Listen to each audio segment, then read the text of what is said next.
The first thing I noticed about Thorn Hall wasn't the gilded gates or the sprawling marble steps leading to the palace, nor the choir of guards lined like statues in ceremonial gold and crimson. It was the silence. A silence so heavy, it pressed against my ribcage like armor. As the royal carriage rolled to a stop, its velvet-draped interior suffocating with the scent of rose oil and expectation, I took one last breath of freedom before the door opened. My mother's gloved hand tightened over mine, a subtle command. "Smile, Isabel. Smile and forget yourself." I obeyed. I always did. The court's eyes were already upon me, eager to dissect every stitch of my dress, every nuance of my expression. I descended with practiced grace, years of etiquette lessons humming beneath my skin, and offered a curtsy so smooth it might have been choreographed by angels. The king and queen of Solène awaited me with carefully arranged warmth. Beside them stood Prince Adrien, the man I was born to marry. He was tall, fair, classically handsome, every inch of him molded for the crown. His bow was courteous, his smile precise. We exchanged rehearsed pleasantries, his voice as polite and distant as I remembered from our childhood meetings. There was no fire in his gaze, no hunger, no curiosity, just duty. And then her. I hadn't noticed her at first, a step behind the royals, half hidden in the shadows of the grand archway. But as my eyes passed over the marble, I felt a jolt, like a thread pulling me violently toward a presence I had yet to understand. She stepped forward, not curtsying, not smiling, just watching me with a tilt of her head, as if I were a riddle she'd been waiting to solve. "Lady Isabel," she said, her voice lower than I expected, rougher. "I'm Princess Anne." She wore no gown, no jewels, no painted lips or powdered cheeks. She wore leather trousers and a tunic, a sword strapped unapologetically at her hip, her dark hair braided down her back like a warrior of legend. And yet, it wasn't her appearance that made my breath catch. It was the way she looked at me, like I was not a bride, not a pawn, not a symbol, but something human, something worth truly seeing. I nodded, words failing me for the first time since childhood. Her eyes lingered on my mouth a second too long. Or maybe I imagined it. The rest of the day passed in a blur of protocol, tea with the Queen, a tour of the East Gardens with Prince Adrien, who spoke mostly of trade routes and expectations. But my mind remained in the entrance hall, locked in the moment, and had spoken my name like it meant something. That night, I stood by the window of my chambers, watching the moon cast silver over the palace grounds. Below, the training yard flickered with torchlight. And there she was again, and, sparring alone, her body moving with fluid brutality, like war was a dance and she knew every step by heart. I pressed a hand to the glass, transfixed. The sword caught the light as it twirled in her hand, her breath misting in the cool night. And then, as if drawn by something unseen, her head turned. Her gaze found mine. She didn't smile. She didn't look away. Neither did I. I should have. I knew even then that a single look could alter the course of a life. But I couldn't. Not with her. Not with those eyes. A knock at my door made me jump. A maid entered with a tray of wine and letters, breaking the spell. I turned from the window, pretending the moment hadn't happened.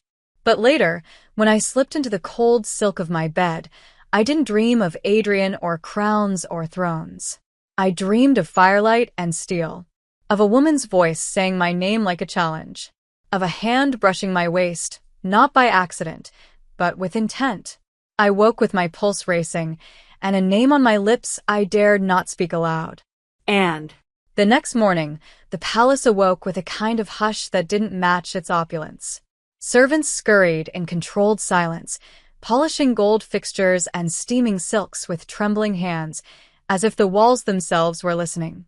My lady-in-waiting, Clara, helped me into a pale blue gown stitched with tiny pearls, the neckline modest, the sleeves delicate lace. I stared at my reflection, trying to see a future queen in the glass. But all I saw was a girl pretending she wasn't unraveling. Over breakfast, Prince Adrien sat beside me, ever the gentleman, ever the stranger. He complimented my gown, asked if I had slept well, then resumed his dissertation on naval security and supply chain reliability between the Western Isles and the mainland. I nodded, answered when appropriate, smiled when expected. But my mind wasn't with him. It was in the training yard. It was with the sword, with the sweat on bronze skin, with the eyes that had held mine beneath a silver moon. Princess and didn't join us. The queen explained, lightly, that and often trained through the night and slept late, like a soldier, not a princess. There was disapproval in her tone, thinly veiled with fondness. Adrian didn't comment. He never did, and was a tolerated anomaly, not a threat. Not to them. After breakfast, I was handed an itinerary, a full day of diplomatic meetings, gift presentations, and a guided tour of the royal greenhouses. I followed each item dutifully, the hours dragging like iron chains behind silk curtains. The greenhouses came last. A cluster of domed glass structures at the far end of the palace grounds, overrun with roses, vines, and the scent of citrus. It was there that I found her. Or rather, that she found me. I was admiring a bloom of midnight orchids when a shadow fell over the glass. I turned, expecting a servant, and found and leaning against the arched entrance, arms crossed, smirking like she'd just caught me stealing royal jewels. "You like flowers?" she asked, her voice rasping through the sunlight like it didn't belong in a palace at all. "I expected you to prefer marble and mirrors." I raised an eyebrow, fighting the heat rising to my cheeks. "I like life," I replied. "Something that grows. Something with roots." She stepped inside, boots crunching on the gravel path, eyes never leaving mine. "Careful. Talking like that, someone might mistake you for a person, not a symbol." "And you?" I asked, unable to stop myself. "What are you, and—" She came closer. Too close. "I'm the wrong one," she said. "The spare. The daughter they couldn't polish into a crown." Her words should have been bitter. But there was something electric in the way she said them, like they thrilled her. "And you," she added, brushing past me so her shoulder grazed mine, "are the perfect bride. Tell me, does it exhaust you? All that's pretending." My heart pounded. I turned slowly. "What makes you think I'm pretending?" And smiled. Not kindly, not cruelly, but like she knew every secret I was trying not to have. "Because I see you watching me," she said. "At night, at breakfast, just now." I went cold, then hot, then cold again. "You're mistaken," I said, my voice too soft. "Am I?" she asked, stepping back, granting me space like a gift. "Maybe, but I don't think so." Before I could reply, before I could gather the fragments of my composure, a servant approached, breathless, announcing that Prince Adrian would join me shortly for a stroll through the southern gardens. And rolled her eyes. "How romantic," she muttered, then looked at me. Really looked. "Careful out there. The roses bite." And then she was gone, her steps echoing between glass and blossom. That afternoon, the southern gardens were a blur of clipped hedges and blooming roses, but all I could think of was her voice, her challenge, the way she made me feel like I was more than a doll in a dress. Adrian was kind, polite, asking if I was enjoying the palace. I nodded, said all the right things. But my body was restless, my mind disloyal. When we passed beneath a willow tree, he took my hand, formally, gently, and said, "I hope, with time, this will feel right, that you'll feel at home here." I smiled, but in my chest something ached. I wasn't sure if it was guilt or desire. That evening, there was a formal dinner. I wore a crimson gown that Clara insisted would impress the court. The king praised my posture. The queen commented on my pronunciation of the local dialect. Adrian sat beside me, steady and silent. And across the room, leaning lazily against a column, and watched me with the gaze of a wolf that had grown bored of sheep. When dessert was served, she disappeared. I followed 10 minutes later, heart hammering, slipping through side corridors like a ghost. I found her in the west courtyard, seated on the edge of a dry fountain, tossing a dagger between her fingers. She didn't look up when I approached. "Couldn't sleep?" she asked. I haven't even gone to bed yet, I said. But no, I couldn't. Me neither. We sat in silence, the kind that didn't demand to be filled. The moonlight painted her face in silver, highlighting the sharpness of her cheekbones, the curve of her mouth. Why do you do it? I asked. Train. Fight. Refused to play the role. She caught the dagger by the hilt and finally looked at me. Because it's the only thing that feels real. I nodded. I envy that. Do you? She said. Or do you just want something you're not allowed to want? The air between us cracked. What do you think I want? And her voice dropped. To be touched like you matter. To be seen like you're not property. To be kissed like it's a crime. My breath caught. She stood, slowly, walking toward me. But that's not what princesses are for, is it? Her hand brushed mine. Deliberate. Barely a whisper. And yet my skin burned. She leaned in, her lips near my ear. You should go, Lady Isabel, before I give you something you won't be able to forget. And I should have. I should have turned, walked back into the palace, locked the door, and buried every forbidden feeling in silk and silence. But I didn't move. Neither did she. We were two women born in chains, standing one breath apart from breaking every rule that had ever kept us bound. 2 days later, I was summoned to the Queen's Solar, a room of golden tapestries, warm tea, and quiet manipulation. She greeted me with a smile too measured to be genuine and folded her hands atop a silk cushion as I curtsied. Lady Isabel, she began, we've been most pleased with your comportment. You're a true credit to your house. I bowed my head, thanking her, knowing flattery was never without purpose. As your future mother-in-law, she continued, I believe it would benefit you to bond more closely with our family. Adrian is, of course, occupied with matters of state, but I believe his sister may offer you a more relaxed form of companionship. My breath hitched for only a second. You wish me to spend time with Princess, and? She'll take you riding, the Queen confirmed, sipping her tea.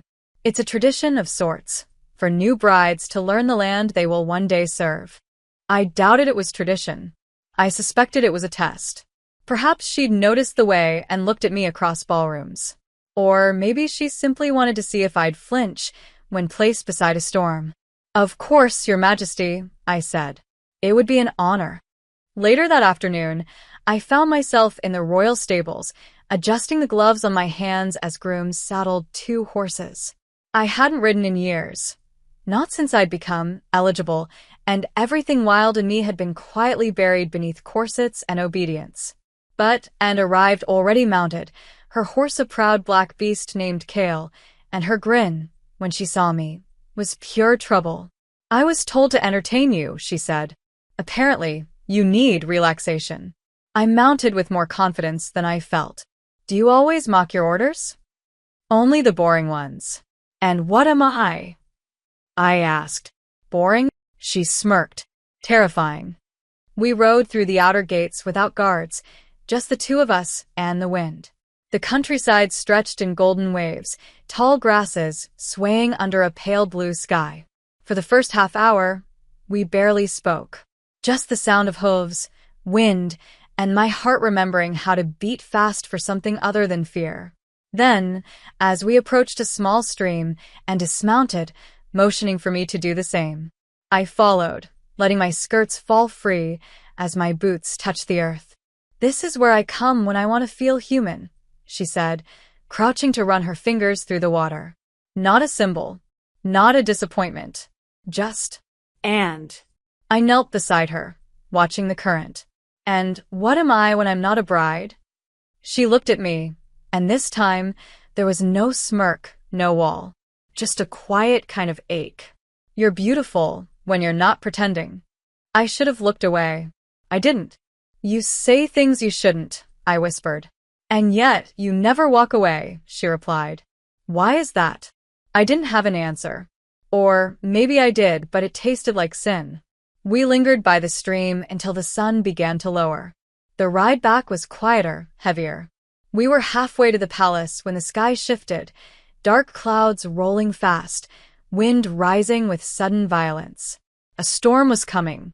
We need shelter, and said, already scanning the woods. There's an old hunting cabin nearby.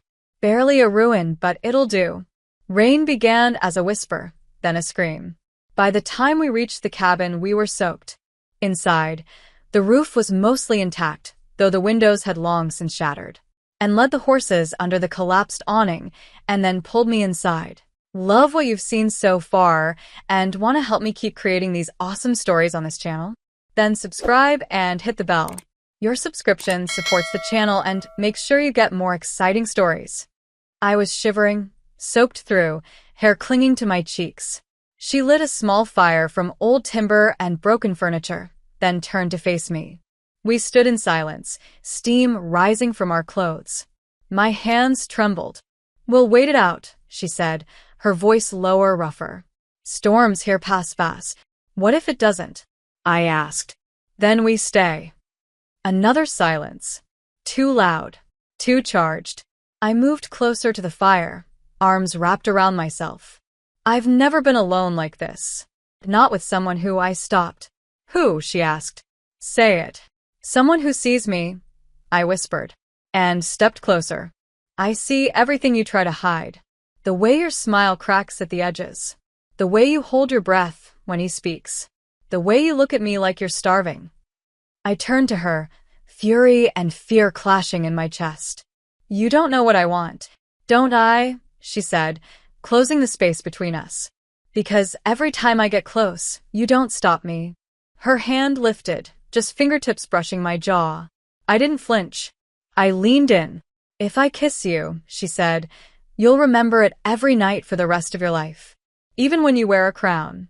Even when you lie in a bed that isn't mine. I felt her breath on my lips.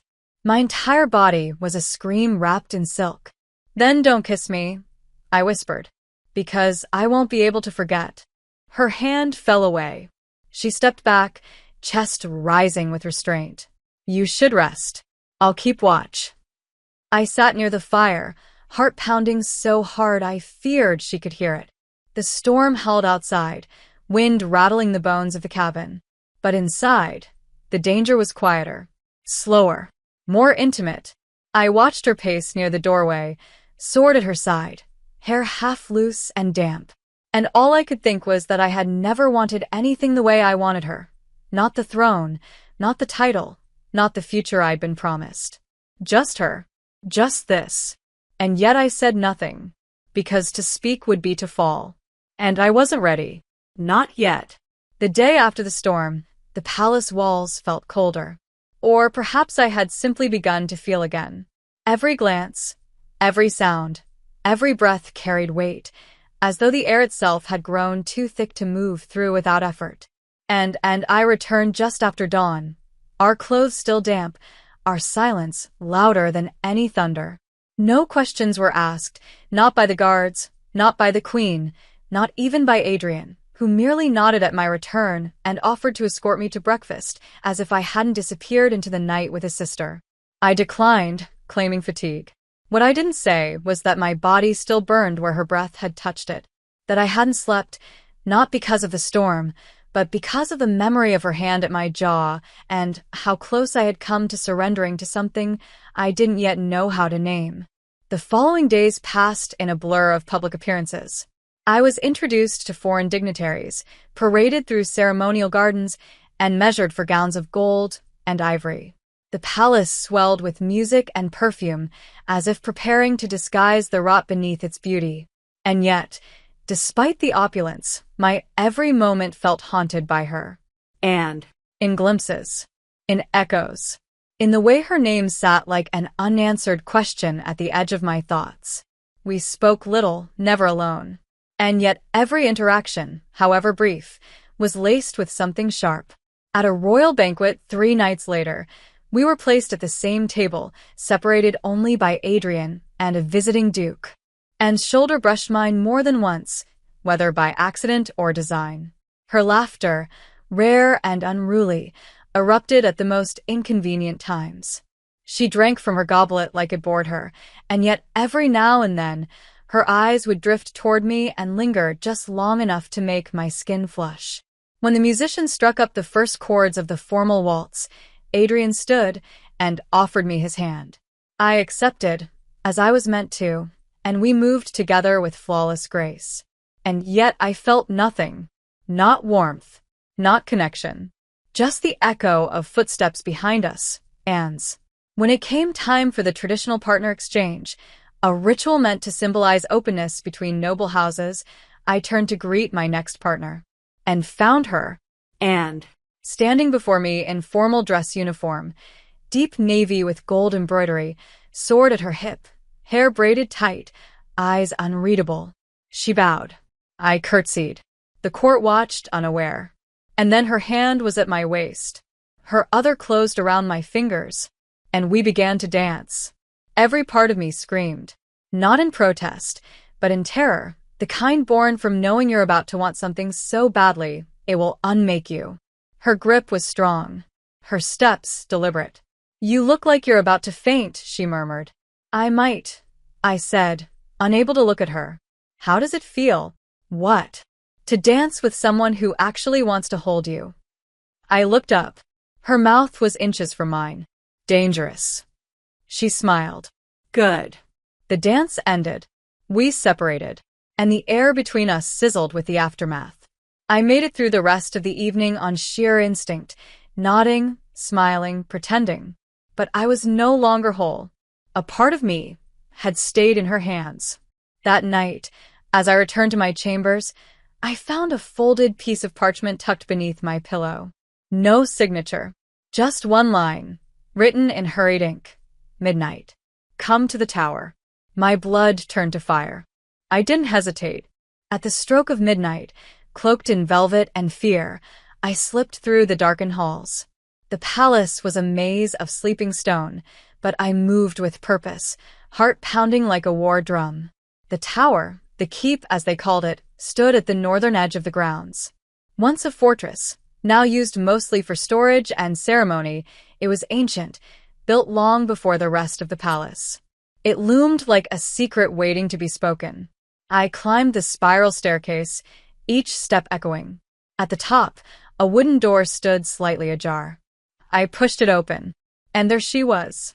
Anne, standing by the narrow window, moonlight slashing across her face, casting shadows that made her look carved from myth. She didn't speak, just looked at me like I was the answer to a question she hadn't dared ask until now. I stepped inside, closed the door. The silence stretched, trembling. Then, why did you bring me here? I asked. Her voice was quiet. Because I can't keep pretending that I don't want to be near you. My breath caught. And no, she said, stepping forward. You don't have to say anything. You don't even have to want this. Just tell me to stop. She was inches from me, my back against the cold stone wall. Her hand came up, hovered near my face, trembling slightly. Tell me to stop, she whispered again. I couldn't. I didn't. And then her mouth was on mine. Not gentle, not hesitant, but desperate. Starved. As if she'd been holding her breath since the day we met. I gasped, and she deepened the kiss, her hands sliding to my waist, pulling me closer until there was no space, no air, no thought. I kissed her back, fiercely, hungrily, my hands in her hair, my body pressed to hers like I had finally remembered what it meant to feel alive. We broke apart only when the need to breathe became unbearable. I looked at her, her swollen lips, her flushed cheeks, her eyes burning with something dangerously close to worship.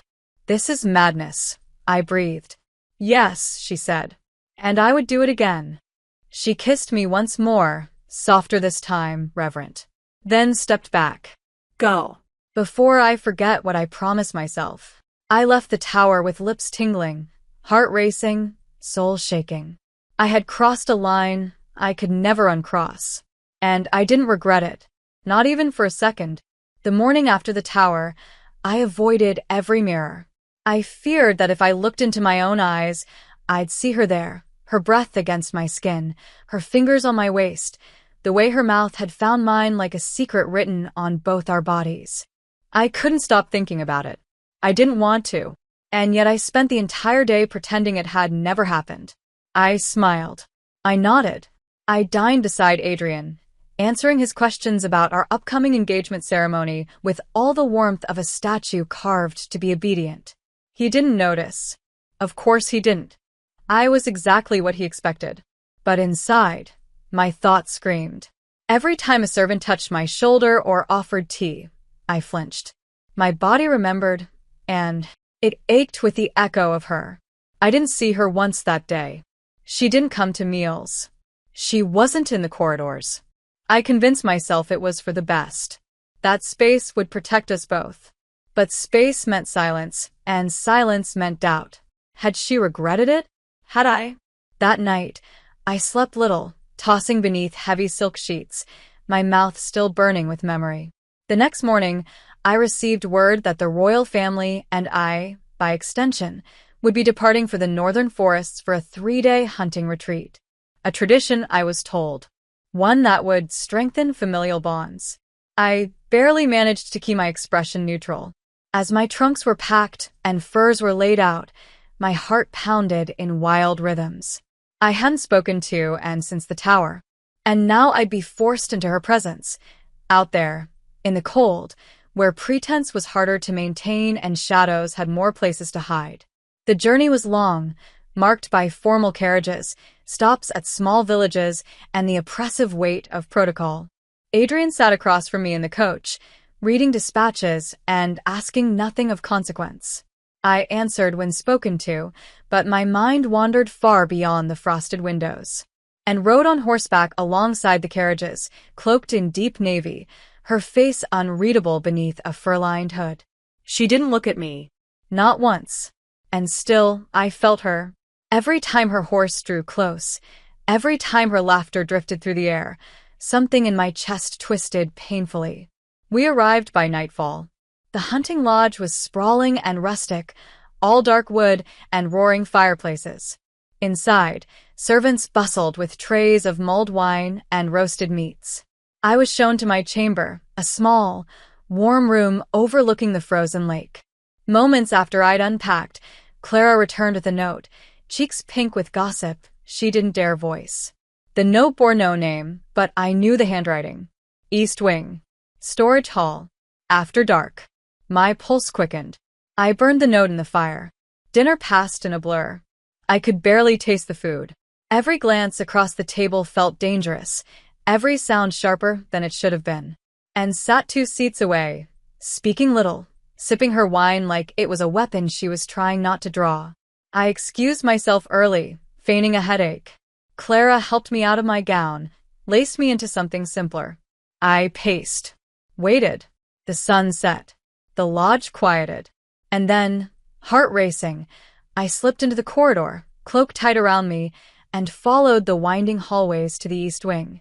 The storage hall was cold and dim, lit only by the flickering light of a single oil lamp. I opened the door with trembling fingers. She was already there, leaning against a shelf of old banners and hunting gear, arms crossed, eyes like winter fire. "You came," she said, voice low. "Of course I did." She stepped closer. "I wasn't sure. You ran." "I had to," I whispered. "If I'd stayed, I wouldn't have stopped." Her jaw tensed. "And is that still true?" I didn't answer. I couldn't. Not with words. So I stepped forward and kissed her.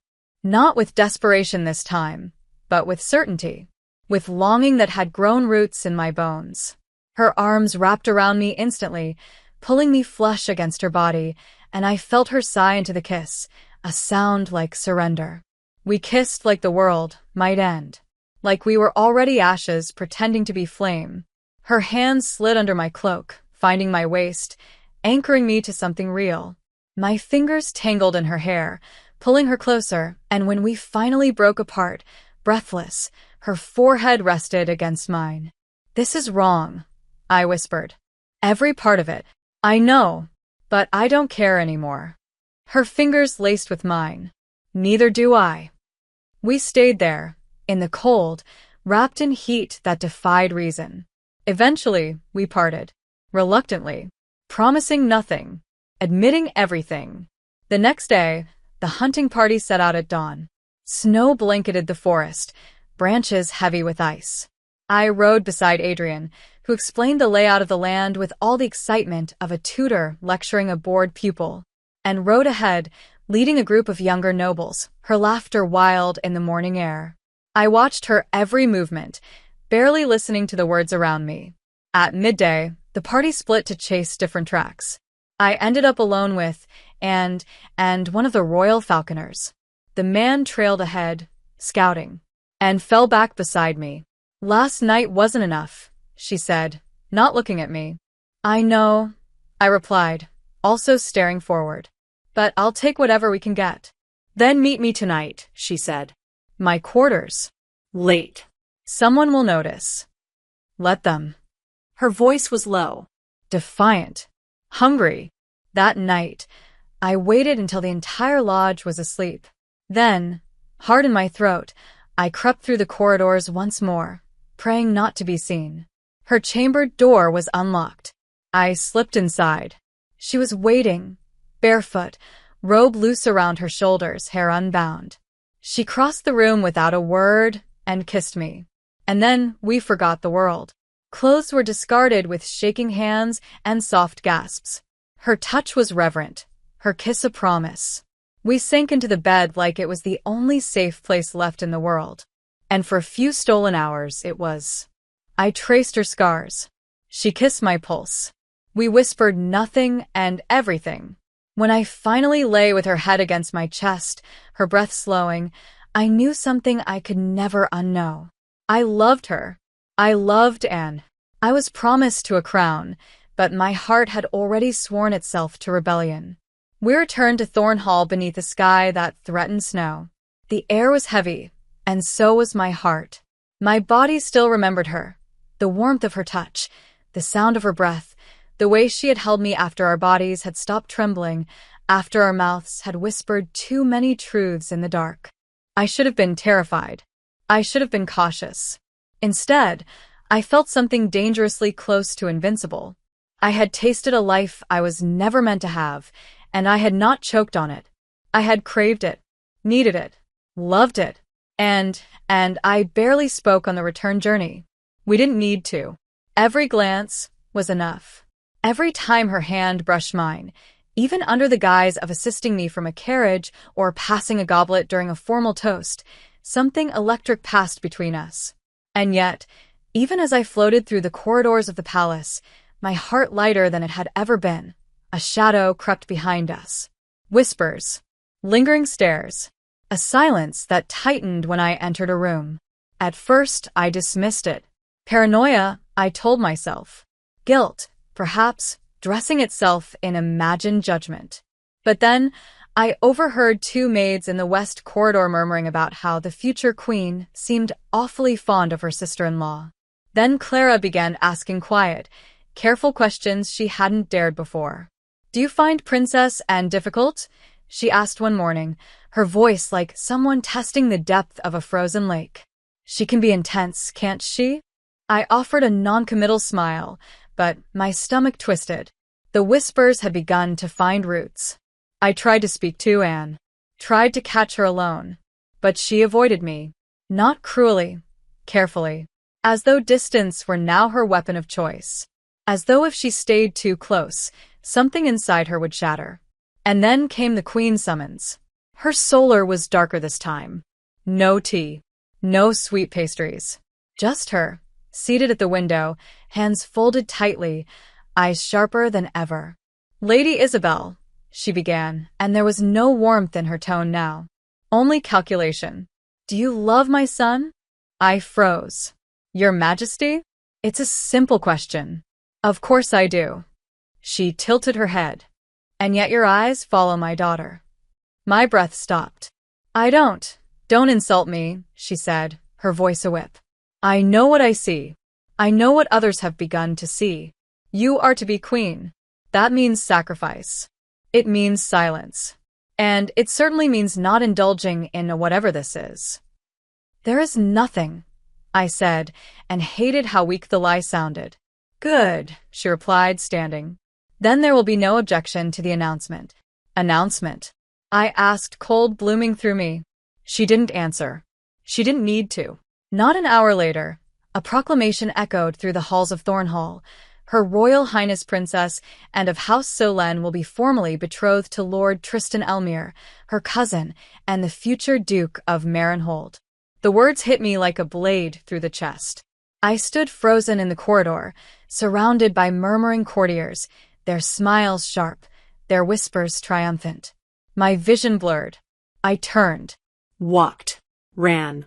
I found her in the West Gardens alone, finally. Standing beneath the bare branches of the silver elms, her posture rigid, her eyes distant.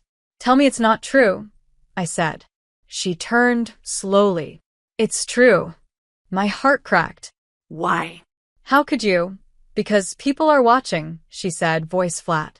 "Because rumors were spreading. Because you're going to be queen, and I'm going to be a memory." "You didn't even tell me," I whispered. "You let me think." "What?" she snapped, eyes flashing. "That we could run away together? That we'd live in a cottage far from the crown, and no one would ever come looking for us? Wake up, Isabel. This is not a love story. This is a kingdom." "So you're choosing him?" I asked, my voice breaking. "You'd rather marry your cousin than even try to fight for us?" "It's not about him," she said. "It's about you. About protecting you. About giving them something to talk about that isn't your hands and mine." "You don't get to decide what I need protecting from," I said, stepping closer. "You don't get to throw me away like that and call it love." She flinched, just for a second, and then the mask returned. "This was never going to last," she said. "It was a moment, a mistake. I'm fixing it." "You don't mean that," I whispered. But she said nothing, just looked at me with eyes that screamed everything her mouth wouldn't say. I turned and left her there. I didn't cry. Not yet. I returned to my chambers, dismissed Clara with a wave, and collapsed onto my bed, still in full court attire. Only when the door was locked, only when I was truly alone, did the sobs begin. Quiet, violent, endless. That night, the court celebrated Anne's betrothal with wine and dancing. I did not attend. I couldn't. But from my window, I heard the laughter, the music, and somewhere in the distance, the sound of Anne's voice, laughing at a joke she didn't care about, smiling at a man she would never love. And I hated her for it. I loved her for it. I didn't know how to breathe without her. And now I would have to learn. I didn't speak to her for 10 days. Not a word. Not a glance. I moved through the palace like a ghost in silk, every step rehearsed, every smile painted with venom I couldn't spit. The halls, once heavy with the echo of her laughter, now rang with emptiness. Or maybe it was just me. Maybe I had emptied myself trying not to feel. Anne's engagement became the pulse of the court. There were dressmakers summoned, invitations crafted in gold leaf, bouquets of wild roses flooding the palace halls, the same wild roses that once brushed against our skin in the garden when she warned me they could bite. And now I knew they did.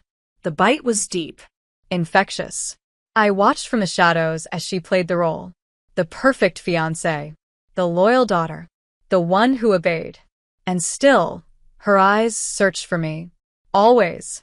In banquets, during archery demonstrations, in every cursed ceremony they forced us to endure. But I refused her. Not with words, with ice. I gave her nothing.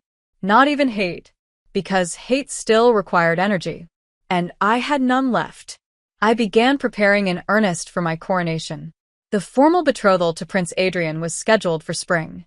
I sat through council meetings, endured speeches, smiled for artists, painting my portrait beside a man I would never love. And all the while, I bled in silence. Until the hunt. It was meant to be a simple winter outing, a show of unity between noble houses. Prince Adrian, Lord Tristan, several dukes and duchesses, and I, and came too, of course. As the betrothed of Marenhold, she now stood at the front of every noble occasion. We rode out into the frost-covered woods, our cloaks trailing behind us like shadows we couldn't shake. I stayed close to Adrian, who spoke of logistics and treaties, utterly unaware of the war raging beneath my skin. I hadn't spoken a full sentence to Anne since the announcement. She hadn't tried. Not properly. And now, Here we were, surrounded by trees that remembered the last time I'd ridden with her, the last time she'd made me feel like I could be more than this cage of duty and expectation. I didn't know how it happened. One moment, we were riding a narrow path between the pines. The next, my horse spooked, a flash of a startled deer, the crack of a branch, and I lost control. I remember the fall more than the impact. The snap of leather reins slipping through my hands. The cold rush of air. Then pain. White-hot and instant, blooming in my shoulder as I hit the ground and tumbled through frozen brush. Shouts. Hoofs. And then her voice. Isabel. Everything blurred. Except that voice. I opened my eyes to find her kneeling beside me, hands trembling as they hovered over my face, my shoulder, afraid to touch. Don't move, she whispered, breathless. You fell hard. You're bleeding. I winced, biting back a cry. Of course I'm bleeding, I rasped. It wouldn't be a proper royal outing if I didn't almost die of heartbreak or blunt force trauma. She choked on a laugh, broken and wet, and pressed a hand to my cheek. Don't joke. Gods, don't joke. I thought. Her voice cracked. I thought I'd lost you. Why should you care? I hissed, fury rising through the pain. You chose him. You chose the lie. You left me alone. Her face crumpled. I was trying to protect you. You should have told me. You would have stopped me. You're damn right I would have. Her hand slipped from my cheek. I know. That's why I didn't. I turned my face away. The snow beneath me burned more than her touch. It doesn't matter now. None of it does. It matters to me, she said. It always did. The others arrived moments later. Adrian. Tristan. A royal healer. I was lifted gently, wrapped in furs, and carried back to the palace on a stretcher and followed on foot, refusing to leave my side. I closed my eyes and pretended not to notice. I was given a private room in the East Wing to recover. The dislocated shoulder was painful, but not permanent. The bruising would fade. But the fracture between us, I wasn't sure that would. She came the next night, slipped through the door like a ghost wearing regret. I was seated in bed, bandaged, reading a letter I wasn't really seeing. You shouldn't be here, I said without looking up. I know, but you're here anyway. I can't stay away from you, she said, her voice soft. Even when I know I should. Then don't marry him. Silence. Thicker than any winter. I can't undo it now. Not without making it worse. They're already watching me like I'm a threat. If I pull out now, they'll start looking for the reason. They'll find it. Then let them, I said, finally meeting her eyes. Let them find it. Let them see what love looks like when it isn't dressed for court. You don't understand, she whispered. They won't punish me. They'll punish you. They'll tear you apart in ways no one will speak of, and they'll do it with crowns on their heads and smiles on their lips. I don't care. I do. My throat tightened. So what then? We pretend? Forever. We survive, she said. Until we can do more than that. That's not love, I said. That's war. She stepped closer. Sometimes they're the same. Her hand reached for mine. I let her take it. Let her hold it for a moment too long. Then I pulled away. Go, I said, my voice shaking. Please. She did. And I hated myself for missing her the second the door closed. Days passed like smoke. I moved through them with practiced grace, letting routine distract me from the ache beneath my skin. I smiled for Adrian. I nodded during council. I read ceremonial scripts and watched tailors pin fabric against my body, as if they could sew me into a version of myself that wouldn't tremble every time someone said her name. But Anne was everywhere. In the shadows. In the silence. In the hollow beat of my heart when I entered a room and found it empty of her. The only place I found solace was the library. No one expected me to seek out politics or history. They left me alone among the ancient tomes and the forgotten ledgers. It was there, on a quiet afternoon of forced normalcy, that I found him, Lord Tristan, seated in the corner of the south reading chamber, flipping absently through a book he clearly wasn't reading. I hadn't intended to speak. I only wanted silence. But when I saw him, the man who now wore Anne's future on his hand like a trophy, I stopped walking. "My lady," he said, rising politely. I inclined my head. "Lord Tristan." I started to move past him, but something in his voice stopped me. "She's not as composed as she pretends," he said. "And "I thought you might want to know." I turned slowly, spine stiff. "I don't need your pity." "It's not pity," he said. "It's confession." I stared at him. "I beg your pardon?" He gestured for me to sit. Against my better judgment, I did. "I've known and since we were children," he began. "We trained together, rode together, fought over everything, including fencing techniques and apricot jam. And about a year ago, I watched her fall in love with someone she wasn't supposed to." My throat tightened. "She told you?" He nodded. "I'm one of the few who knows how to keep a secret." He paused, studying me. "As you may have noticed, I'm not particularly interested in women." The words hung in the air like a window flung open. I blinked. "You?" He smiled faintly. "There's a young nobleman from Calmere. He teaches music. He writes poetry. And he makes me want to choose something other than survival." I let the silence stretch between us, letting the weight of it settle. "So the engagement, a cover," he said softly. "Mutual protection." The Queen was pressuring and I needed to ease suspicion off myself. "We made a deal. Appearances. That's all. She never meant to hurt you." The ache in my chest shifted. It didn't disappear. Pain like that never vanishes cleanly, but it moved. Cracked. "Let in light. Why didn't she tell me?" I asked.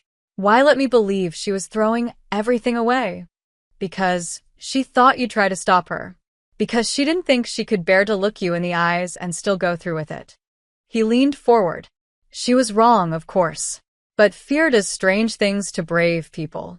I stood slowly, the edges of my world trembling. "Thank you," I said, my voice breaking. "Thank you for loving her enough to help her. And thank you for loving someone enough to risk it." He smiled again, warmer this time. "It's not about risk. It's about who we can't live without." I left the library with my heart galloping. I didn't run, but my steps were fast, like something in me had been unlocked. For the first time in weeks, I didn't feel helpless. I felt sharp. I felt ready. I waited until nightfall. I dressed in silence, not in a gown, but in dark riding trousers and a velvet tunic. I pulled my hair back, fastened my cloak, and slipped through the quiet halls like a whisper. Her chambers were guarded, of course, but the eastern balcony connected to the upper armory, and from there, I knew how to reach her. I had watched her do it a dozen times when we still traded smiles in secret. I climbed. Slowly, carefully. The air was cold, wind sharp against my cheeks. But my blood was fire now. The window was cracked open. I slipped through and landed silently on the stone floor. She wasn't asleep. She stood near the hearth, sword in hand, practicing slow, controlled strikes as she often did when her thoughts refused to be still. Her back was to me. "You lied to me," I said. She froze. Her shoulders tensed, sword lowering. She turned slowly. Her eyes went wide. "How did you?" "Climbed," I said. "I remember watching you do it and thinking no one could be that reckless and still survive. And yet here you are." Her voice was tight, uncertain. "I spoke to Tristan," I said. Her mouth opened. Closed. "He told me the truth." "I was going to tell you," she said quickly. "I just didn't trust me," I finished. She flinched. "No." I didn't trust myself. I stepped closer. "You think I'm so fragile that I can't decide what I'm willing to risk?" "No," she whispered. "I think I love you so much I'd rather lose you than watch them destroy you." My breath caught. The anger bled out of me, replaced by something deeper. "You don't have to lose me." I already did. "You don't have to," I said again, softer this time. "Not if we're smart. Not if we move together." "What are you saying?" I took another step. "I'm saying I'm done waiting to live. She looked at me like I'd become a new language she had to learn from scratch. You would still risk everything? I already did, I said. The night I let you kiss me. The night I kissed you back. The night I couldn't stop. The sword slipped from her fingers and clattered to the floor. In 2 steps, she crossed the room. Her hands cupped my face. Tell me to stop, she whispered. I won't, I breathed. And then she kissed me. This time there was no desperation, no stolen moment in a corner of the palace. This was a kiss with intention, with clarity, with promise. I wrapped my arms around her neck and pulled her closer, felt her sigh against my lips, felt everything we'd tried to bury rise like flame. We fell into her bed, fingers tangled in fabric and hair, mouths searching, finding, memorizing. When we stopped, when we finally collapsed into silence, our bodies tangled in sheets and sweat and breathless relief, she whispered into the hollow of my throat, I'll find a way to end the engagement. Quietly, I promise. I kissed her temple. We'll do it together. No more lies. No more running. She looked at me, eyes glassy. If this ends badly, it won't, I said and meant it.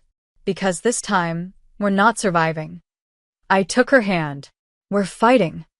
We had 3 days. That's all we allowed ourselves before everything had to change. 3 days of secret meetings cloaked in shadows. 3 days of whispered plans behind locked doors and rushed kisses behind velvet curtains.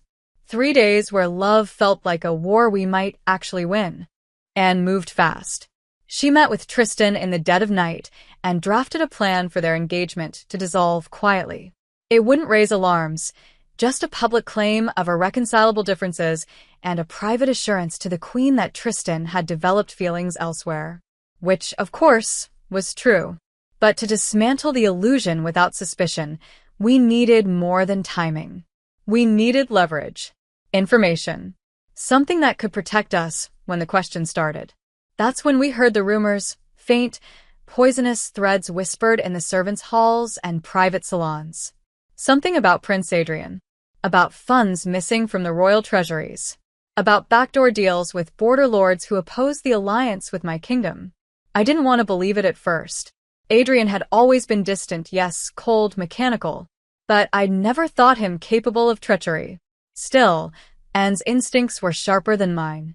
She started investigating quietly, using her personal guards, her contacts in the stables, even an old tutor who owed her more than one favor. And slowly, a picture began to emerge.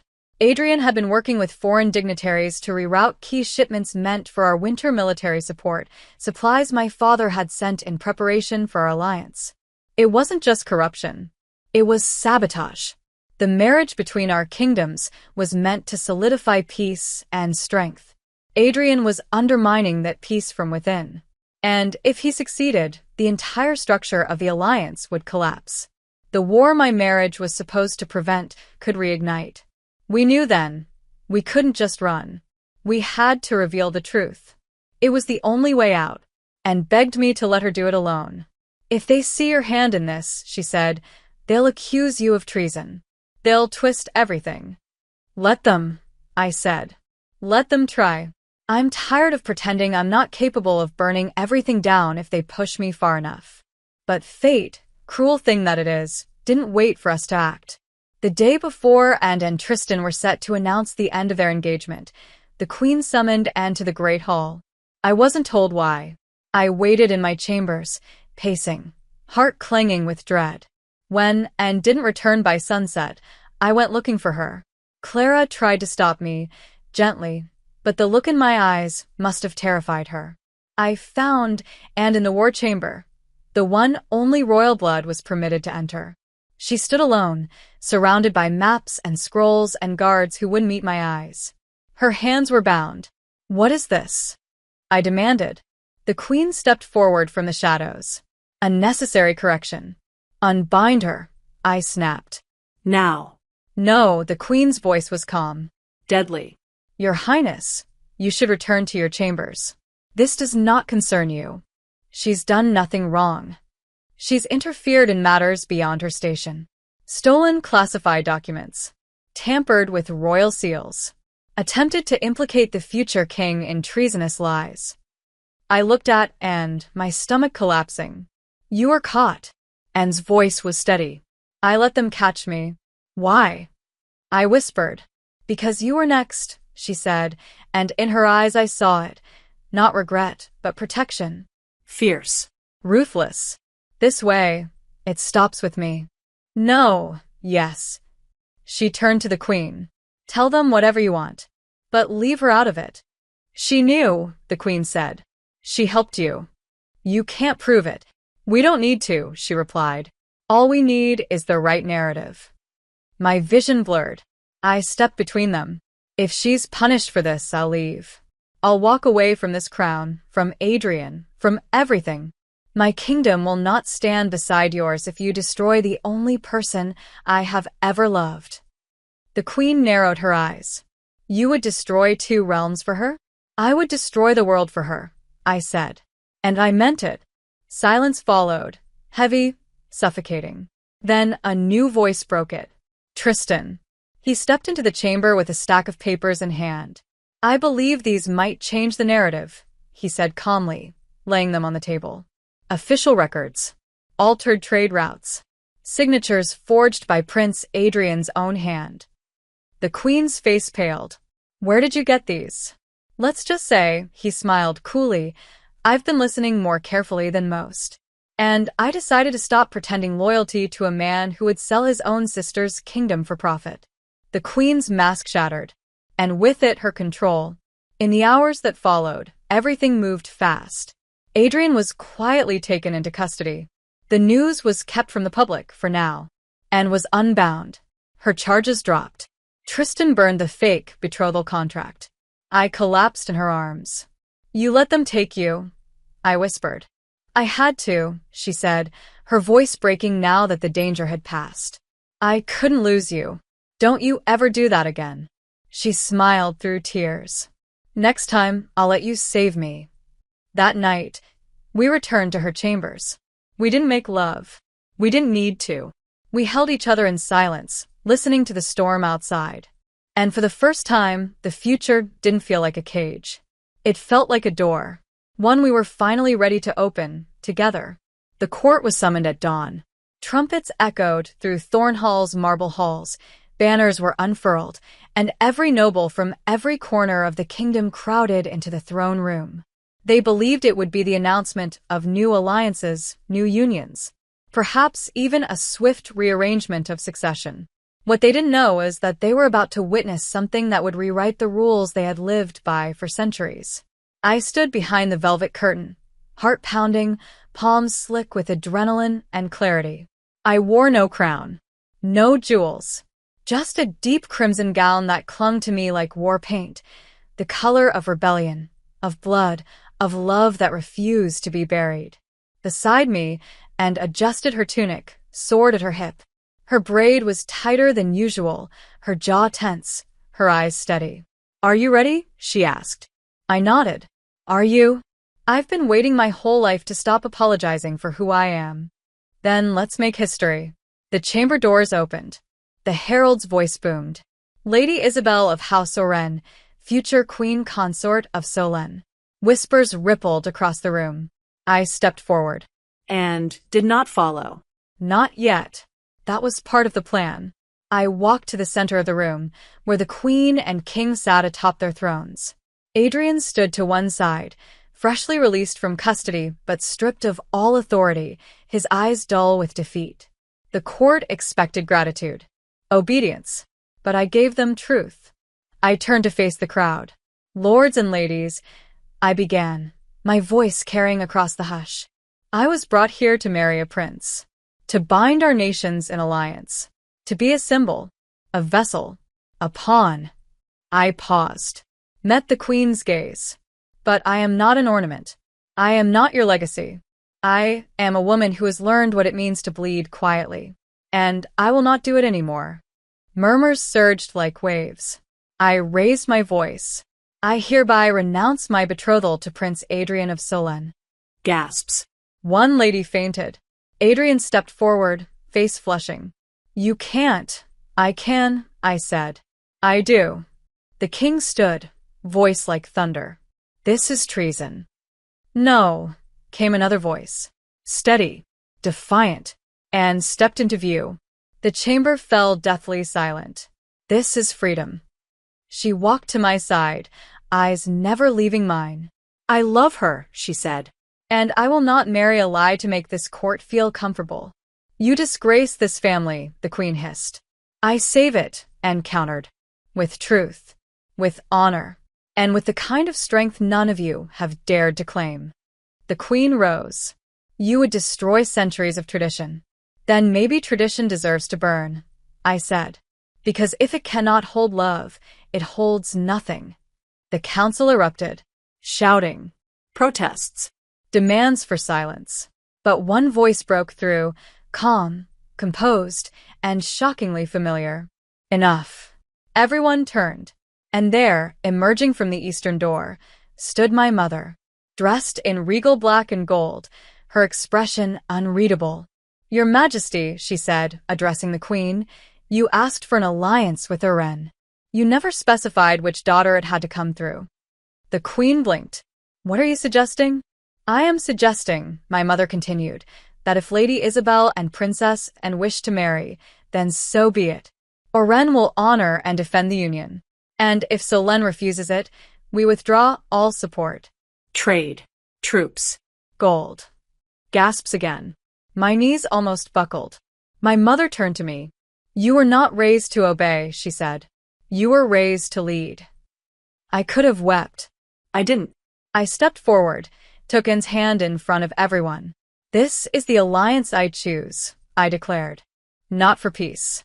Not for politics. But for truth. For love. Anne squeezed my fingers. I am yours, she said softly. As long as I breathe.